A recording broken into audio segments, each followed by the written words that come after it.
Bab 101 Hal-hal sepele sebelum pemeriksaan pemerintah. Rambutku bahkan belum tumbuh, dan aku masih ingin menggoda adikku. Mengenai ejekan Zhu Ping'an barusan, gadis itu tertegun sejenak sebelum menggoda sambil tersenyum. Entah siapa yang begitu ketakutan hingga pisaunya dicabut. Zhu Ping'an menjawab dengan senyuman menghina, lalu duduk di meja dan menyantap sarapan dengan nikmat. Apakah kamu tidak penasaran mengapa Jin Yiwei datang untuk mencari tetapi menutup mata terhadap saya? Gadis itu duduk di hadapan Zhu Ping'an, memakan adonan goreng dalam gigitan kecil, dan akhirnya mau tidak mau mengangkat kepalanya dan bertanya pada Zhu Ping'an. Zhu Ping'an menghentikan sumpitnya, mengangkat bahu sedikit, dan berkata dengan tenang. Hanya saja kamu menutupi wajahmu selama pembunuhan, dan saat itu sudah malam, jadi tidak ada yang bisa melihat wajahmu. Petik 2, katanya. Dia meringkuk bibirnya dan menundukkan kepalanya untuk memakan adonan goreng dan tahu miliknya sendiri. Ada apa? Zhu Ping'an terdiam, menghentikan sumpitnya dan bertanya. Berapa sisa uangmu? Gadis itu menggaruk tahu di mangkuk dengan jijik. Apa yang kamu lakukan? Zhu Ping'an bertanya dengan santai dan melanjutkan sarapannya. Saya melihat ada banyak domba gemuk di penginapan. Tolong bantu saya di malam hari. Ayo. Mata gadis itu bersinar saat dia berbicara, dan seluruh tubuhnya tampak seperti baru saja disuntik dengan darah ayam. Dia sepertinya terluka. Semuanya hilang sama sekali. Zhu Ping'an, yang sedang minum tahu nao, muncrat dalam satu tegukan. Pada saat kritis, gadis di seberang meja memindahkan satu tangan adonan goreng dan tangan lainnya berisi tahu keluar, tepat pada waktunya untuk menghindari isapan tahu yang dimuntahkan oleh Zhu Ping'an. Kelinci belum makan rumput. Ini bagus untuk bibi kecil ini. Dia ingin memulai langsung di penginapan tempat dia tinggal, dan kekacauan pembunuhan belum terselesaikan. Apakah kamu ingin Jin Yiwei istirahat?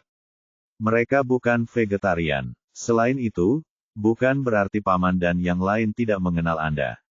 Sudah terlambat untuk bersembunyi, dan Anda masih bergegas maju. Jika kamu tidak begitu miskin, aku tidak akan repot-repot memikirkannya. Aku bukan Pak Tua Kong. Aku akan mati jika aku tidak tahu rasa dagingnya, pada Zhu Ping'an. Zhu Ping'an. Pada akhirnya, Zhu Ping'an tidak menyetujui lamaran penyihir itu. Dia hanya berjanji untuk menambahkan hidangan daging suatu hari nanti 10 tael perak. Sisa waktu berlalu perlahan seperti ini, berlatih kaligrafi, membaca di pagi hari, dan mempelajari esai 8 bagian, seolah-olah penyihir di ruangan yang tidak bisa tenang sesaat itu tidak ada. Setelah berlatih kaligrafi dan membaca di pagi hari, saya mengikuti jalan semula kembali, namun dihentikan oleh sekelompok pelajar dan cendekiawan dalam perjalanan. Bukankah saudara Zusian ini yang terbang ke dalam bunga alang-alang dan menghilang? Lebih baik bertemu secara kebetulan daripada bertemu dengannya. Sungguh suatu kebetulan. Orang pertama yang menyambutnya adalah seorang sarjana yang sopan dan mulia yang dipuji oleh Zhou Suezeng di Jingxian Poetry Society. Xia Luoming dari Tongcheng, dengan senyum rendah hati di wajahnya, tetapi ada rasa arogansi di antara alisnya. Saudara Zusian, yang sudah lama saya kagumi, berada di Feng Sansui, Kabupaten Susong, Siasu. Mengikuti Xia Luoming adalah seorang siswa berusia awal 20-an milik Zhu Ping'an. Setelah itu, semua orang juga menyambutnya dengan akrab. Oh, selamat pagi semuanya. Zhu Ping'an menyapa beberapa orang dengan papan kayu hitam di bawah lengannya. Kebetulan sekali, kami, siswa terbaik dari masing-masing daerah, bertemu di tepi Danau Taihu untuk bertukar pengalaman dan menulis beberapa puisi. Ini adalah pertemuan puisi terakhir sebelum ujian pemerintah. Saudara Zusian tidak boleh melewatkannya lagi.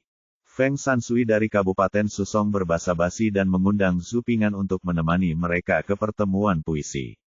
Itu adalah pertemuan puisi lainnya, dan Zhu Ping'an tentu saja tidak akan pergi. Lakukan. Terima kasih banyak atas kebaikan dan kedamaian Anda. Saya khawatir pertemuan puisi ini akan mengecewakan Anda. Zhu Ping'an memegang papan tulis di antara kedua lengannya, meminta maaf, dan hendak berbalik dan pergi. Setelah Zhu Ping'an meminta maaf, Xia Luoming di sana berkata, Saudara Zusian, jangan menolak, kita semua ada di Danau Taihu, kenapa tidak pergi? Selain itu, kepala kasus pemeriksaan daerah dari beberapa kabupaten juga ada di sini, jadi saudara Zusian tidak boleh melewatkannya. Setelah Xia Luoming selesai berbicara, Feng Shanxui melanjutkan, kalimat Zusiandi tentang terbang ke bunga alang-alang dan menghilang benar-benar mengungkapkan konsepsi artistik tentang salju. Kita semua berkumpul, dan semua orang mengagumi bakat sastra Zusiandi tidak menunjukkan satu wajah pun, bagaimana bisa salah? Petik 2. Aku benar-benar punya sesuatu yang penting untuk dilakukan. Lagi pula, aku tidak pandai dalam hal itu, jadi aku tidak akan mengganggumu. Zhu Ping'an sekali lagi menangkupkan tangannya dan berkata, Saudara Zusian sangat sopan. Saudara Zusian sangat berbakat dan berbakat. Baik itu mengucapkan selamat tinggal atau menyanyikan salju, dia selalu membuat kami takjub. Pertemuan puisi hari ini, mengapa saudara Zusian tidak meninggalkan kaligrafinya lagi, agar kita bisa membicarakannya nanti? Benar, jika saudara Zusian meninggalkan harta kaligrafi lainnya, itu pasti akan menjadi cerita bagus dalam ujian pemerintah di masa depan. Petik 2. Ya, ayo pergi bersama. Ayo pergi bersama. Orang-orang di sekitarnya juga menyatakan dukungannya. Zhu Ping'an hanya memegang papan tulis di antara kedua tangannya dan dengan sopan menolak semua orang, sambil berkata, maaf, saya tidak pandai puisi. Butuh beberapa hari untuk menyelesaikan setiap puisi. Pertemuan puisi seperti ini. Dalam situasi ini, saya tetap tidak akan mempermalukan diri sendiri. Petik 2. Saudara Zusian sangat rendah hati. Dia baru saja terbang ke bunga alang-alang dan menghilang. Ini sudah membuat kami malu. Benar, saudara Zusian, tolong berhenti bersikap sopan dan ikutlah bersama kami. Petik 2. Kami masih menunggu karya agung Anda. Beberapa siswa dan cendekiawan yang menemaninya berbicara satu demi satu, mencoba menyeret Zhu Ping'an untuk berpartisipasi dalam pertemuan puisi. Maafkan aku sedang terburu-buru, jadi aku tidak akan mengganggumu kali ini. Maafkan aku pergi. Zhu Ping'an membungkukkan tangannya dan membungkuk, lalu keluar dari kerumunan dengan papan hitam di antara kedua kakinya. Melihat punggung Zhu Ping'an, orang-orang ini mulai membicarakannya. Sungguh, apa yang kamu seret? Puisi bukanlah ikan atau ikan unggas, hanya baris terakhir dari lagu tentang salju yang layak dibaca. Petik 2. Terlalu umum.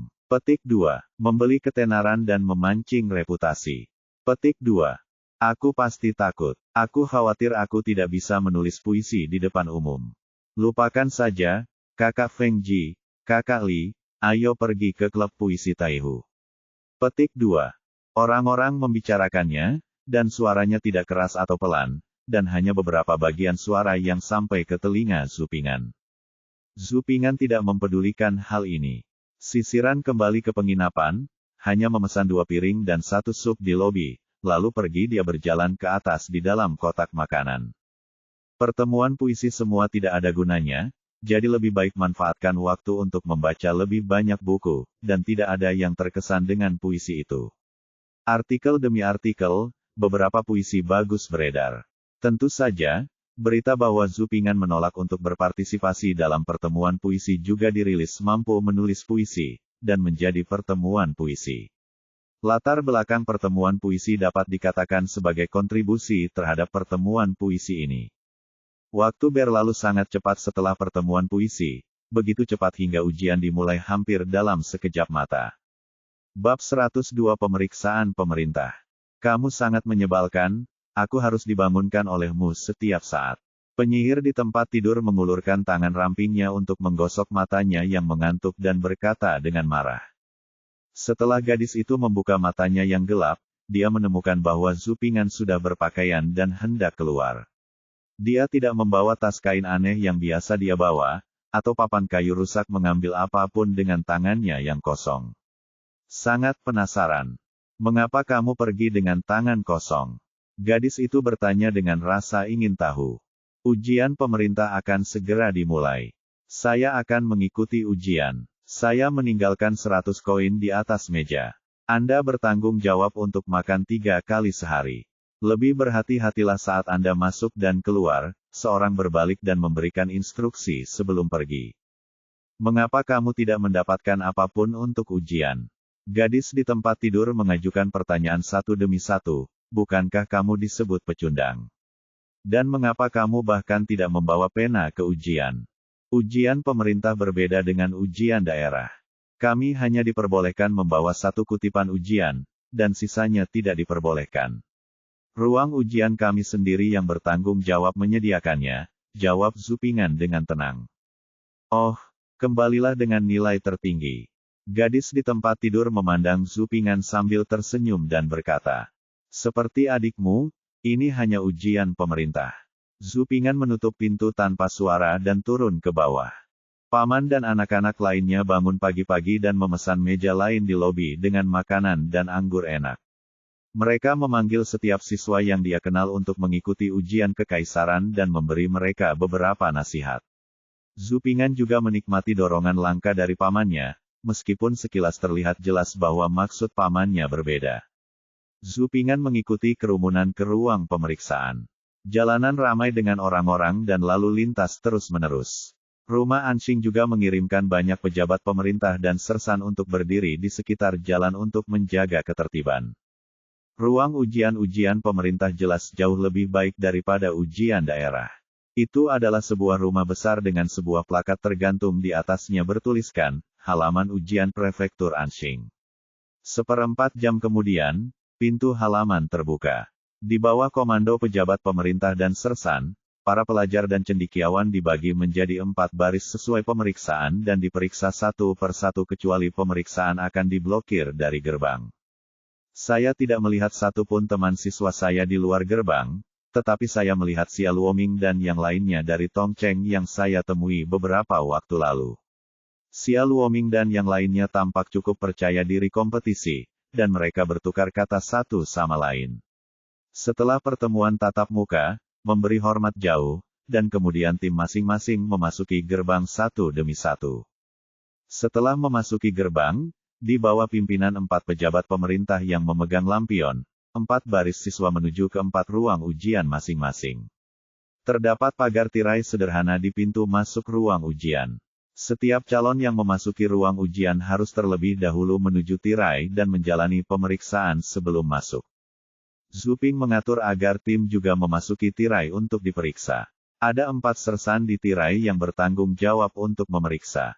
Mereka harus melepas sepatu, kaus kaki, dan pakaian terbuka untuk diperiksa untuk mencegah jebakan diperiksa dengan cermat. Untungnya, mereka diperbolehkan memakai kaos dalam. Kalau tidak, akan sedikit memalukan. Setelah memasuki ruang pemeriksaan, ada orang khusus yang akan bertanggung jawab untuk memandu Anda ke tempat duduk Anda. Tempat duduknya berada di ruangan kecil yang terpisah, yang hanya dapat menampung meja dan kursi dengan 3 dinding terbuka lebar di depannya. Pengaturan tempat duduk didasarkan pada hasil ujian daerah, dan Zupingan diberi tempat duduk yang baik, jauh dari toilet, dapur, del. Setelah Zupingan duduk, seseorang mulai mengantarkan pulpen, tinta, kertas, batu tinta dan kertas ujian yang diperlukan untuk ujian ini. Ada 3 ujian dalam ujian pemerintah. Ujian pertama adalah ujian 1 hari pada 4 buku dan 5 klasik. Ujian pada 4 buku dan 5 buku klasik cukup sederhana. Pada dasarnya dibagi menjadi 2 bagian. Bagian pertama adalah menulis esai berkaki 8 dan dikte 4 buku dan 5 klasik. Soal tes akan menentukan paragraf, mendiktekannya, dan menjelaskan kebenarannya. Saat melihat soal tes, Zupingan sudah percaya diri. Pelafalan dan dikte bagian kedua merupakan keistimewaan Zupingan. Zupingan juga dapat melafalkan beberapa bagian yang disebutkan dalam soal ujian. Soal-soal pada bagian pertama tidaklah sulit, yang dimilikinya juga dapat menyelesaikan permasalahan dengan baik dan benar. Selama masa ujian, Anda bisa istirahat 3 kali sehari. Seseorang akan membawakan Anda makanan dan air. Meski makanan di ruang ujian adalah kombinasi daging dan sayuran, rasanya jauh dari enak hanya semangkuk air, yang cukup untuk memuaskan rasa lapar Anda. Selama ujian, Zupingan pergi ke toilet 2 kali. Dia harus menarik bel kecil di sebelah meja dan meminta instruksi sebelum dia diizinkan berkeliling. Kamu jongkok di toilet atau buang air kecil, orang-orang ini selalu ada, aku juga tidak keberatan dengan kepanikan Sun. Saat senja, orang-orang sedang menyerahkan kertas satu demi satu. Zhu Ping'an dengan hati-hati memeriksa kertas yang telah dia tulis dan kemudian memeriksanya lagi. Setelah memastikan tidak ada yang hilang, dia menarik bel kecil di sebelahnya. Apa yang terjadi? Setelah mengetahui bahwa kertas ujian telah diserahkan, dua orang lagi datang. Salah satu dari mereka bertanggung jawab untuk menutupi informasi pribadi di kertas ujian dengan selembar kertas putih, dan meletakkan kertas ujian anonim. Di dalam kotak kayu seperti kotak makan siang, orang lain bertanggung jawab untuk menutupi semua pena, tinta, kertas, batu tinta, di meja Zhu Ping'an. Setelah semua barang dimasukkan ke dalam keranjang, petugas patroli memberi isyarat kepada pegawai pemerintah untuk melakukannya datang dan bawa Zhu Ping'an pergi. Matahari sudah terbenam di luar. Zhu Ping'an baru saja meninggalkan ruang pemeriksaan ketika dia melihat Tong Cheng Xia Luoming dan yang lainnya sudah mengobrol dengan gembira di luar ruang pemeriksaan. Melihat Zhu Ping'an meninggalkan ruang pemeriksaan saat ini, Xia Luoming dan yang lainnya terlihat bangga. Bagaimana kabar saudara Zhu Xian? Feng Shanxui melangkah maju dan bertanya. Semua pertanyaan telah terjawab, jawab Zhu Ping'an dengan senyum naif. Bukankah stabil setelah menyelesaikan soal? Hahaha, kalau begitu saya ucapkan selamat sebelumnya kepada Zhu Xiandi karena bisa masuk daftar teratas lagi, kata Feng Shanxui sambil tersenyum sambil menangkupkan tangannya. Beraninya kamu, meminta Sun San saja sudah cukup, kata Zhu Ping'an sambil tersenyum naif. Kehilangan namanya dari Sun San berarti gagal dalam daftar, dan Sun San adalah yang terakhir dalam daftar. Dia menunjukkan perasaannya yang sebenarnya. Dia tidak peduli dengan daftar teratas, selama dia bisa berada di daftar kedua. Pokoknya ujian pemerintah itu hanya ujian kualifikasi untuk ujian perguruan tinggi, baik atau buruk, asalkan ada kuota seperti itu sudah cukup. Ujian perguruan tinggi adalah hal yang paling penting, jadi mengapa terburu-buru? Haha, aku berani bertaruh bahwa saudara Zhu Xian akan menduduki peringkat pertama di sekolah menengah kali ini. Feng Shanxui tersenyum dan melambaikan kipas lipatnya, yang mirip dengan warisan Suge. Hehehe, semua orang tertawa dan tidak berkata apa-apa. Saya tidak berani. Haha, saya ingin mengucapkan selamat sebelumnya kepada beberapa teman baik atas medali emasnya. Saya tidak tahan dengan kesulitan di ruang ujian, jadi saya akan ke penginapan untuk istirahat dulu. Mereka jelas sedang menunggu seseorang, dan mereka tidak mengenal satu sama lain dengan baik, jadi Zhu Ping'an tidak mengetahuinya lagi, jadi dia menyerahkannya dan pergi. Hahaha, aku khawatir Zhu Xiandi tidak tahan dengan makanan di ruang pemeriksaan, jadi dia pergi mencari anggur dan makanan enak, kata Feng Shanxui sambil tersenyum. Ketika semua orang mendengar Zhu Ping'an berkata bahwa dia akan pergi ke penginapan untuk beristirahat, dan ketika Feng Shanxui tertawa dan berkata bahwa Zhu Ping'an tidak tahan dengan makanan di ruang pemeriksaan, mereka tidak bisa tidak memikirkan Zhu Ping'an dan gelarnya. Zaiyu pada saat itu, jadi semua orang tidak bisa menahan tawa. Sayangnya, perkataan saudara Feng menjadi kenyataan. Zhu Ping'an berbalik dengan senyuman yang bebas dan santai, dan sisiran meninggalkan ruang pemeriksaan di tengah tawa semua orang, meninggalkan semua orang dengan punggung cian. Para pecinta buku dipersilakan datang dan membaca, serial terbaru, tercepat dan terpopuler semuanya ada di sini. Bab 103, Kenapa Kamu Tidak Bisa Menginap Satu Malam Saja? Darah matahari terbenam memudar, dan senja perlahan memenuhi dunia. Zhu Ping'an perlahan berjalan menuju penginapan. Banyak juga jajanan di pinggir jalan, dan wanginya tercium dari jalanan. Toko-toko memanfaatkan periode terakhir sebelum larangan malam untuk melakukan lebih banyak bisnis. Peraturan larangan malam pada dinasti Ming sudah jelas. Genderang malam dibunyikan pada pukul 3 pada jaga pertama untuk melarang perjalanan. Mereka yang berjalan di jalan pada jaga kedua, ketiga dan keempat harus dicambuk dengan 40 pukulan. Mereka yang melanggar larangan malam setelah jaga pertama dan sesaat sebelum berakhirnya jaga malam pada jaga kelima akan dicambuk 30 kali. Penyakit, melahirkan, kematian dan duka bisa berlalu.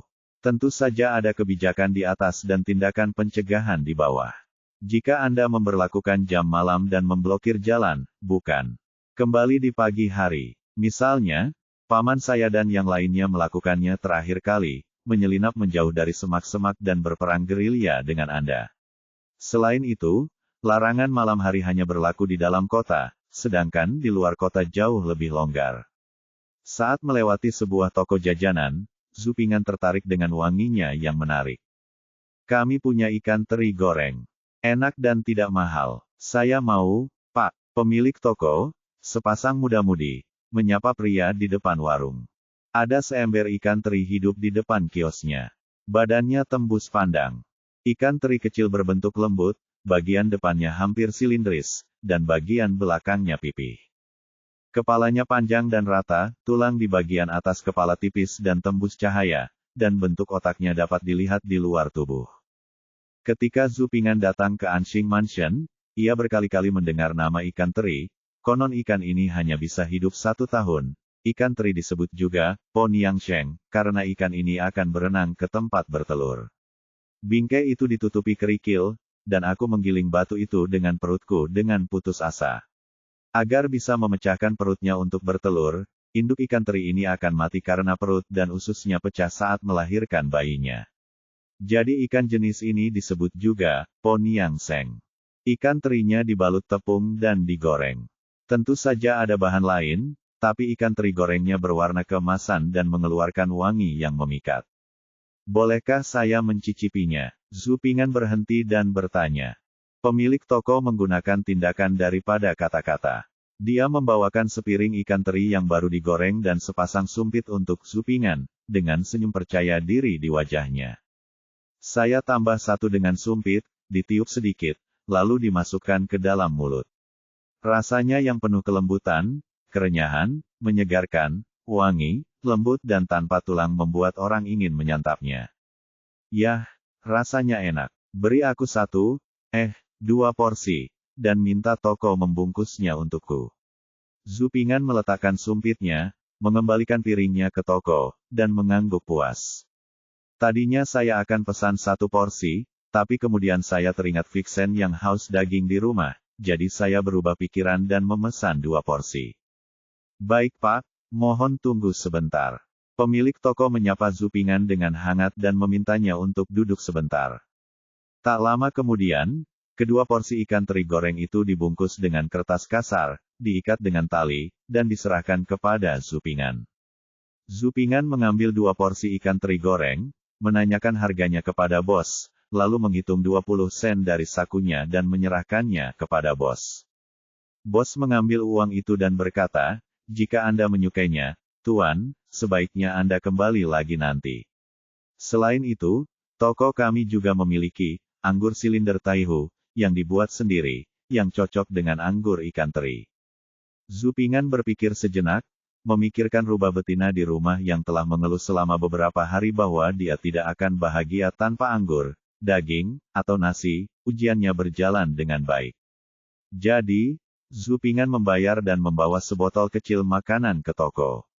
Nuomi membuat anggur tong tertutup Taihu, miliknya sendiri, dan membeli 5 roti daging, 2 mangkuk bubur nasi, dan sepiring lauk renyah di lobi hotel, mengemasnya ke dalam kotak makanan, dan membawanya kembali ke kamar. Begitu dia membuka pintu penginapan, dia melihat sang penyihir bergegas seperti serigala, merebut kotak makan siang dari tangan Zupingan seperti warga yang lapar. Zupingan tertegun selama setengah detik sebelum dia menyadari apa yang dia lakukan. Di meja di seberangnya, sang penyihir sudah duduk di atas meja.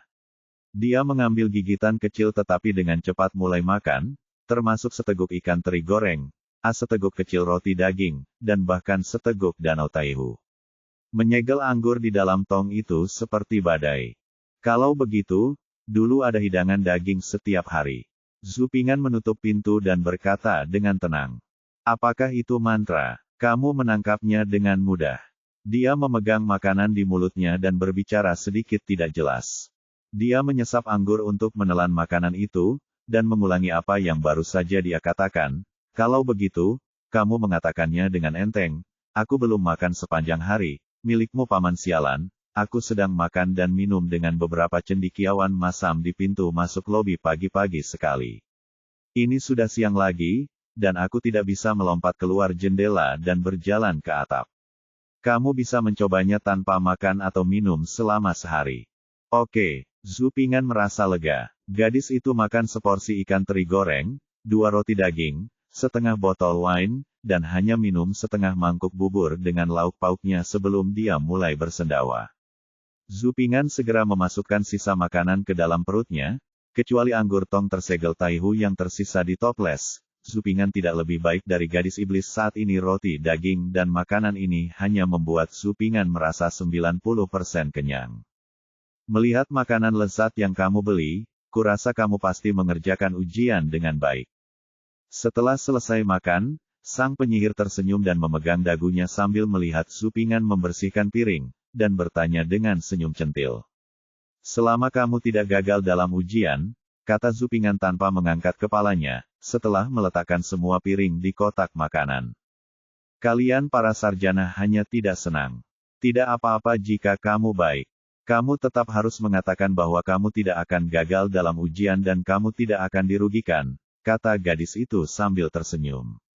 Mendengar ini, Zhu Ping'an menatap gadis itu dan berkata sambil tersenyum tipis, kamu hanya memiliki prasangka buruk terhadap kami. Jika saya penuh percaya diri sekarang, kamu akan mengatakan bahwa kami para sarjana adalah yang paling sombong. Apakah itu salah? Gadis itu memegangi pipinya dan bertanya sambil tersenyum. Ini adalah versi kuno dari seorang pemuda yang marah. Zhu Ping'an tidak terus berdebat dengannya. Setelah mengemasi barang-barangnya, dia mengembalikan kotak makanan ke penginapan. Setelah kembali ke penginapan, Zhu Ping'an menyalakan lampu minyak, menyalakan sumbu, dan membaca kembali naskah yang sudah menguning itu dengan cermat. Meskipun saya memiliki pemahaman yang baik tentang topik-topik dalam 4 buku dan 5 buku klasik saat ini, saya juga dapat melihat bahwa topik-topik dalam 4 buku menjadi semakin rumit. Bagaimanapun, 4 buku dan 5 buku klasik hanyalah hal-hal ini, diuji setiap tahun dan umumnya tidak dapat diulangi. Jika ditempatkan di lembaga pendidikan maju saat ini, mungkin akan dianalisis secara menyeluruh oleh Longmen, Huanggang, dan New Oriental. Proposisinya diulang-ulang, dan penguji juga berusaha semaksimal mungkin untuk mengajukan beberapa pertanyaan baru, bahkan memotong kalimat lengkap, atau menyusun beberapa kalimat yang tidak berhubungan untuk menghubungkan tempat-tempat yang tidak boleh dihubungkan, seperti ada cahaya bulan yang terang di depan dari tempat tidur, dan penjahatnya terlihat seperti saudara. Pertanyaan semacam ini disebut pertanyaan terpotong, dan jenisnya dibagi menjadi pertanyaan jangka panjang, pertanyaan jangka pendek, pertanyaan sentimental, pertanyaan kejam, pertanyaan setiap bab, dan pertanyaan setiap halaman bahwa soal-soal tersebut tidak akan terulang kembali. Namun hal ini juga akan sangat meningkatkan kesulitannya. Jika soal-soal tersebut tidak digabungkan, maka akan sulit untuk menggabungkannya. Kamu tidak bisa hanya istirahat untuk 1 malam, dan kamu tidak peduli apakah orang lain bisa makan atau tidak. Gadis yang bersandar di tempat tidur awalnya mengira Zhu Ping'an akan istirahat setidaknya 1 malam setelah menyelesaikan ujian, dan dia bisa mendapatkan tidur malam yang nyenyak. Tetapi dia tidak menyangka bahwa dia baru saja pergi tidur. Pria itu begadang hingga larut malam untuk membacanya lagi, cemberut dan memarahi. Hanya saja kata-kata ini keluar dari mulut sang penyihir, dan terdengar sangat aneh di telinga orang. Dia menginap semalam, dan tidak peduli apakah mereka bisa makan atau tidak. Tapi Zhu Ping'an sudah lama terbiasa untuk itu, dan terbiasa dengan kemunculan penyihir itu sesekali. Ngomong-ngomong, lukamu hampir sembuh. Sepertinya berat badanmu hampir bertambah, kata Zhu Ping'an dengan tenang sambil membersihkan meja. Implikasinya adalah lukamu sudah sembuh dan berat badanmu bertambah. Ini bukan waktunya untuk pindah. Aduh, sakit. Luka dalamku sepertinya kambuh. Aku harus tidur siang untuk memulihkan diri. Gadis iblis itu mengerang di tempat tidur, lalu menarik selimut untuk memulihkan lukanya. Di tengah malam, satu-satunya suara di ruangan itu hanyalah suara membalik buku. Gadis di tempat tidur sudah tertidur, dan tangan di bawah selimut tidak lagi memegang belati. Babak 104, Pertemuan di Danau Taihu. Keesokan paginya, Saat fajar menyingsing, Zupingan berkemas dengan tenang seperti biasa, menyampirkan tas kain di tubuhnya dengan papan kayu hitam dan keluar. Gadis di tempat tidur juga biasa membuka matanya yang kabur dan mengantuk. Dia terbiasa dibangunkan oleh anak laki-laki yang tidur larut malam dan bangun pagi. Aku tidak tahu kalau dia basah kuyup oleh angin dan hujan. Betapa sensitifnya. Biasanya tidak banyak orang di sekitar Danau Taihu. Ketika Zupingan tiba di Danau Taihu hari ini, dia melihat seseorang duduk di Danau Taihu sedang memancing lebih awal. Itu adalah seorang lelaki tua berjanggut putih, duduk di atas batu besar tempat dia pernah berlatih kaligrafi. Orang tua ini pasti mengalami sesuatu yang merepotkan, karena memancing sangatlah khusus. Memancing berlangsung sepanjang hari di musim semi dan musim gugur, selamat pagi di musim panas, dan baik di siang hari di musim dingin rendah. Ikan umumnya lebih aktif pada siang hari ketika suhu air sedikit lebih tinggi. Penangkapan ikan paling baik dilakukan pada siang hari. Tapi lelaki tua itu datang memancing pagi-pagi sekali. Dia pasti diganggu oleh masalah, jadi dia datang memancing pagi-pagi sekali untuk bersantai. Danau Taihu sangat besar, mengapa khawatir tidak dapat menemukan batu besar untuk berlatih kaligrafi? Maka Zupingan dengan lembut berjalan mengelilingi lelaki tua itu sedang memancing dan berjalan di sepanjang tepi Danau Taihu. Tidak jauh dari situ, dia menemukan sepotong dari batu-batu yang berserakan di tepi danau. Duduk di atas batu yang relatif rendah di samping batu yang sedikit lebih besar, saya mengeluarkan papan kayu hitam, kuas tulis, dan tabung bambu satu persatu, dan memulai latihan pagi hari. Zupingan sedang menulis dengan serius di papan tulis dengan air ketika dia tiba-tiba merasa seperti ada nafas di sekelilingnya. Dia mendongak dan melihat lelaki tua sedang memancing yang berdiri di depannya, terlihat serius. Orang tua ini sepertinya sangat terganggu oleh sesuatu yang merepotkan. Jika tidak, mengapa dia tidak pergi memancing dan ikut bersenang-senang sendirian? Sudah berapa tahun kamu berlatih kaligrafi seperti ini? Pria nelayan tua itu berdiri di depan Zupingan dengan pancing di tangannya. Dia sangat penasaran dengan pemuda yang sedang berlatih kaligrafi di papan tulis yang dicelupkan ke dalam air di air pagi-pagi sekali. Saat ini, Zupingan melihatnya. Sudah lebih dari 8 tahun sejak saya mulai bersekolah. Zupingan berhenti menulis dan berpikir sejenak sebelum menjawab. Mengapa pemuda itu berlatih kaligrafi seperti ini? Tanya nelayan tua itu dengan rasa ingin tahu.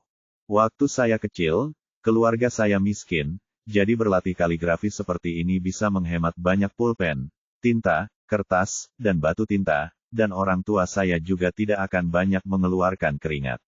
Seiring berjalannya waktu, saya mulai suka berlatih kaligrafi seperti ini. Zupingan tidak bermaksud menyembunyikannya, dan menjelaskan dengan santai, jalan. Oh. Nelayan tua itu mengangguk, alisnya lebih setuju. Setelah percakapan singkat, Zupingan terus berlatih kaligrafi. Nelayan tua itu juga menemukan sebuah batu dan duduk di samping untuk menyaksikan Zupingan berlatih kaligrafi dengan penuh minat. Tampaknya menonton Zupingan berlatih kaligrafi jauh lebih menarik daripada memancing. Zupingan berlatih kaligrafi dengan tenang, seolah-olah nelayan tua yang duduk dan menonton itu tidak ada. Ketika matahari merah pertama kali terbit dan langit menjadi sedikit lebih cerah, Zupingan menyingkirkan papan tulis dan kuas, mengeluarkan buku tulisan tangan dari tas sekolah yang dibawanya ke seluruh tubuhnya, dan duduk di atas batu untuk membacanya dengan cermat. Anak muda, menurutku kamu sudah menguasai seni kaligrafi, dan tinggal selangkah lagi untuk memasuki istana. Namun, jika kamu terus berlatih seperti ini, saya khawatir langkah terakhir ini tidak akan mudah. Nelayan tua itu melihat Zupingan meletakkan papan tulis itu, dia mengeluarkan buku itu dan belum membacanya. Berbicara saat ini tidak akan mengganggu Zupingan, jadi dia berkata dengan menyesal. Untuk seorang pemuda pekerja keras dan baik hati, lelaki tua nelayan itu ingin membantunya. Mendengar hal tersebut, mata Zupingan sedikit berbinar, orang tua ini juga mengetahui kaligrafi. Ia juga merasa mengalami kesulitan dalam berlatih kaligrafi akhir-akhir ini.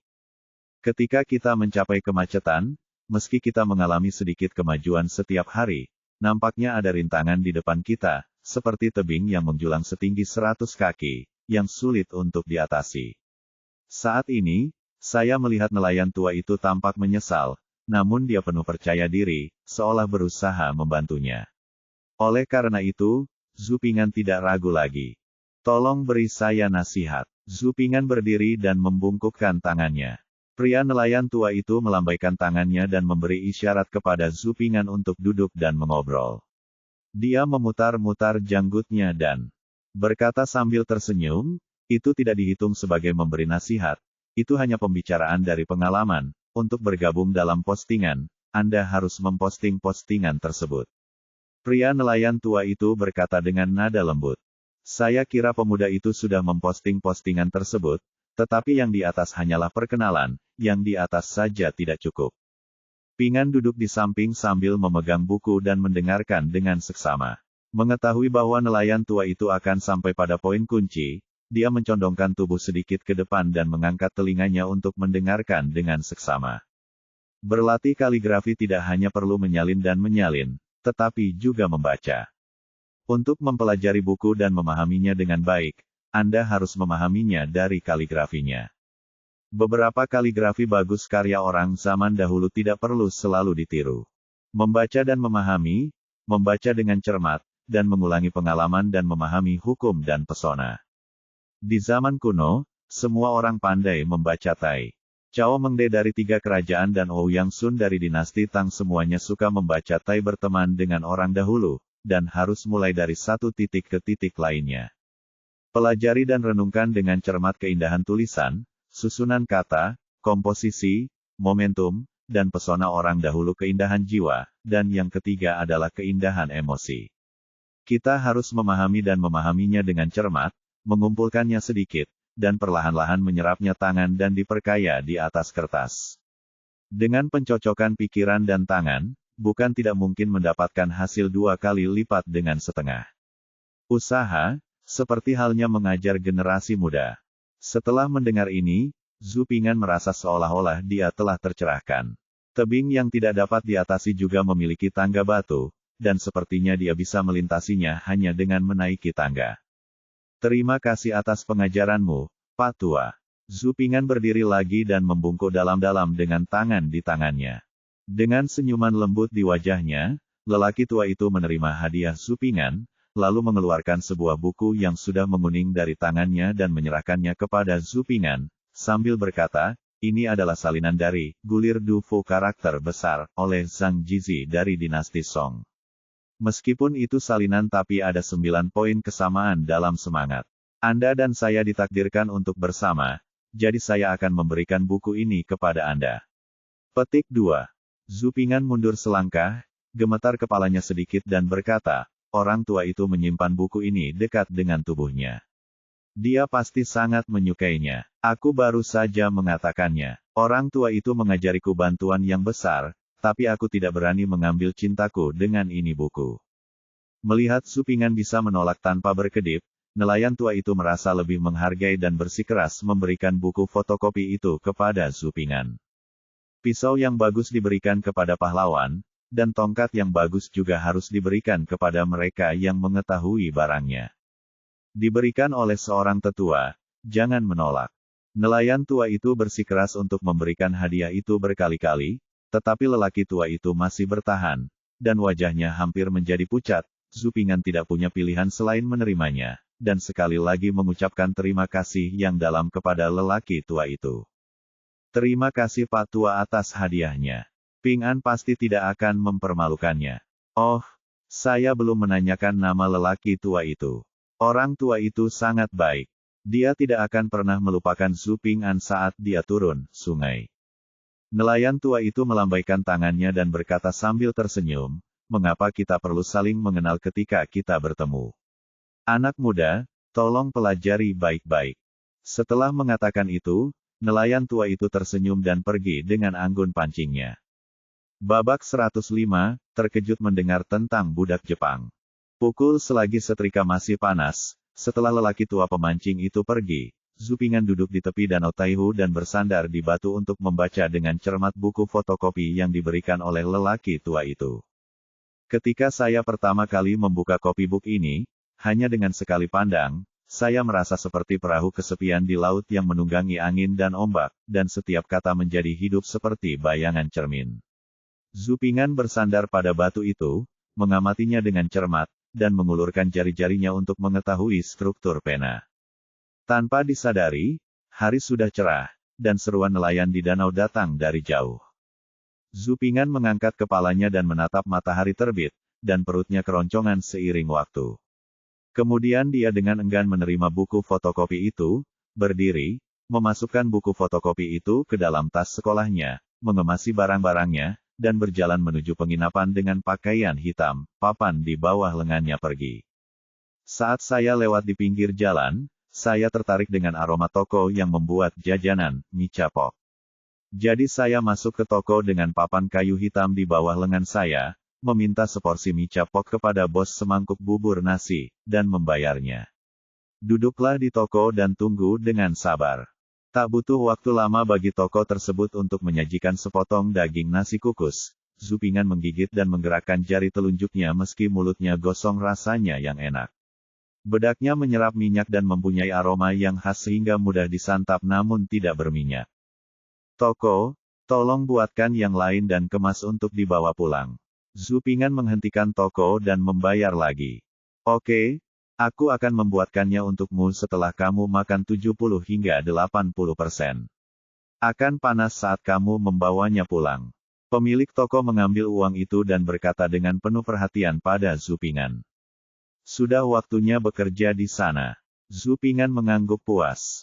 Sama-sama, Tuan. Pemilik toko tersenyum dan pergi menjamu pengunjung lainnya. Zupingan duduk di meja dan mencicipi bihun dengan hati-hati, dan sesekali menyesap bubur panas. Dia benar-benar merasa tidak iri dengan bebek Mandarin atau makhluk abadi. Saat Zupingan sedang menikmati sarapan, beberapa pengunjung berpakaian seperti pengusaha memasuki toko dengan ekspresi marah di wajah mereka. Setelah masing-masing memesan seporsi bihun dan beberapa lauk musiman, mereka mulai berbicara dengan marah. Budak Jepang terkutuk itu datang untuk menyerang pantai lagi. Siapa bilang bukan itu masalahnya? Terakhir kali beberapa tahun yang lalu. Ini adalah bahan pengawet yang pantas untuk dibunuh. Saya menerima surat dari VIG pagi ini dan mengetahui bahwa 2 gerobak sutra mentah sedang digunakan. Dia dirampok, dan bahkan 2 pegawai toko hampir terbunuh. Petik 2. Saya relatif baik, saya sakit selama 2 hari selama perjalanan kereta, dan saya kebetulan melarikan diri. Hei! Negara-negara kecil ini seharusnya benar-benar diserang oleh tentara raja. Para pengunjung di meja di sebelahnya mendengar ini dan bertanya dengan penuh perhatian di mana mereka mengalami bencana lain dari bajak laut Jepang. Kali ini Prefektur Suzhou, yang juga berada di selatan Sili. Prefektur Anshin kami jauh dari laut, jadi ini tempat yang bagus. Biar ku beritahu, budak-budak Jepang itu semuanya botak dan menginjak papan kayu dengan telanjang kaki, berbicara dengan burung. Mereka ganas dan bisa memakan daging manusia mentah, terutama jantung dan hati manusia. Meskipun budak Jepang tidak banyak, mereka kejam dan kejam. Mereka tidak akan membiarkan ayam atau anjing, dan mereka akan mengikis tanah sejauh 3 kaki. Benar-benar menyedihkan. Para pengunjung yang mendengarkan di dekatnya tidak bisa menahan nafas, diam-diam senang bahwa mereka berada di Anshin Mansion. Jika itu adalah Suzhou Mansion, mereka pasti berada di sana, dalam masalah besar. Mendengar ini, Zupingan tidak bisa makan lagi. Perasaan depresi melonjak di hati saya dan sulit dihilangkan dalam waktu yang lama. Bajak laut Jepang, iblis, hampir melupakan sampah ini. Jeroan. Dinasti Ming adalah salah satu dinasti terbesar dalam sejarah Tiongkok. Seperti semua dinasti besar, dia juga punya masalah dan masalahnya sendiri. Itu adalah bajak laut Jepang. Dari tahun Hongwu hingga tahun Wanli, masalah bajak laut Jepang hampir tidak pernah berhenti. Apalagi pada masa Jiajing yang saya jalani saat ini, merupakan masa di mana bajak laut Jepang merajalela. Pada saat ini, periode negara-negara berperang. Di Jepang perang berkecamuk di mana-mana, tidak ada yang dapat menemukan kedamaian. Pedesaan sepi, dan mayat berserakan di mana-mana.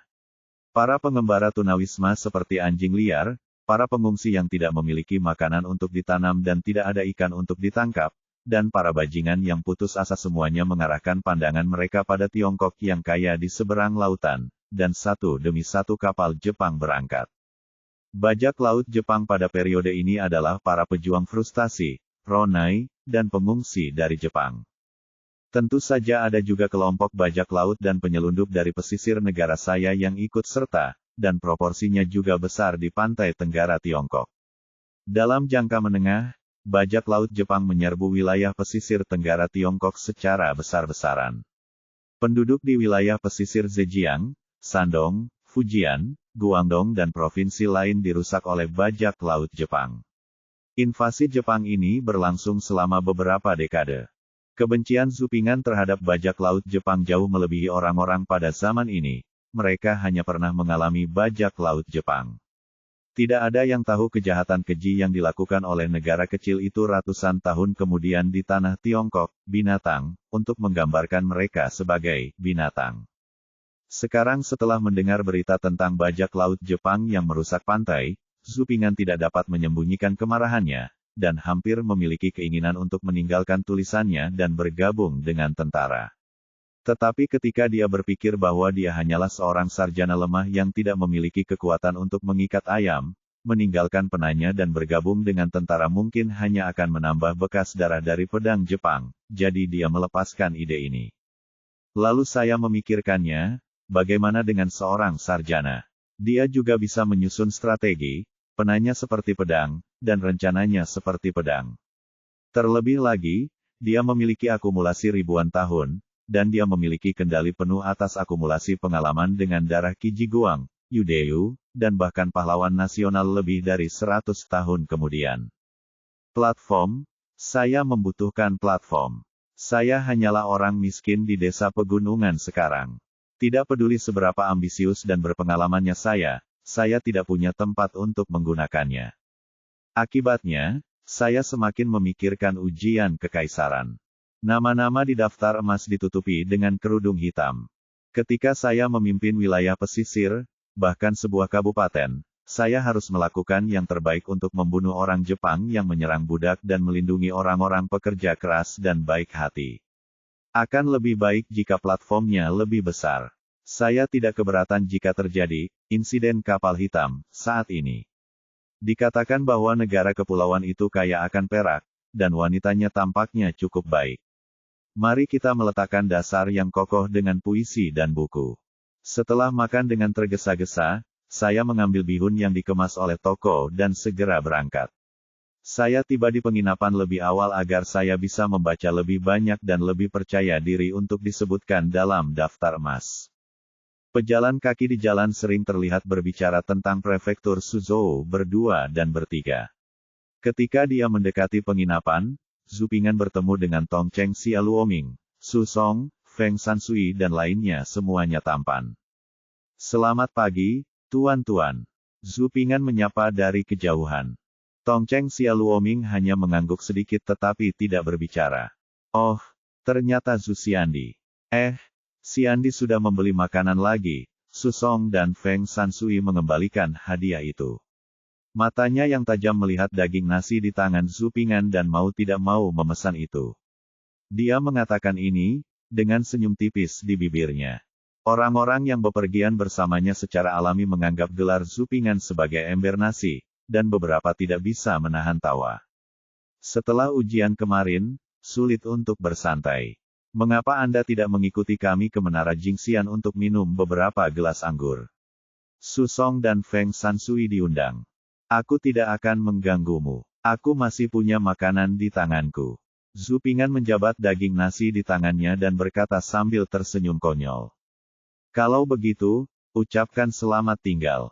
Su Song, Feng Sansui dan yang lainnya mengucapkan selamat tinggal. Zupingan juga memberi isyarat mengundang, menyaksikan Xia Luoming, Feng Sansui dan yang lainnya tertawa dan mengobrol sepanjang jalan ke Menara Jingxian. Seolah-olah dia belum pernah mendengar tentang bajak laut Jepang yang menyerang rumah Suzhou yang dilaporkan di jalan.